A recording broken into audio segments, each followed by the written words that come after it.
আসসালামু আলাইকুম এভরিওয়ান। এখন রান্না করব পাঙ্গাস মাছের একটা পিস দিয়ে বরবটি সবজি। এখানে দিয়েছি 1 চামচ হলুদ, 1 চামচ গুঁড়া মরিচ, হাফ চামচ ধনিয়া জিরা, স্বাদ মতো লবণ, পেঁয়াজ কুচি, আদা রসুন পেস্ট আর 1 পিস মাছ।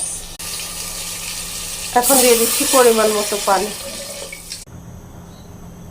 অন্যদিকে বরবটিগুলিকে সুন্দরভাবে কেটে ভালোভাবে ক্লিন করে রেখে দিয়েছি। এখন দিয়ে দিচ্ছি বরবটিগুলি। দিয়ে দিয়েছি বরবটিগুলি। এখন হাতুড় দিয়ে ভালোভাবে নেড়ে দিচ্ছি। আমার বরবটির সবজিটা অলমোস্ট ডান। দেখতে অনেক সুন্দর দেখা যাচ্ছে, একেবারে সবুজ। আমার বরবটির সবজি ডান। ফাইনাল লুক কেমন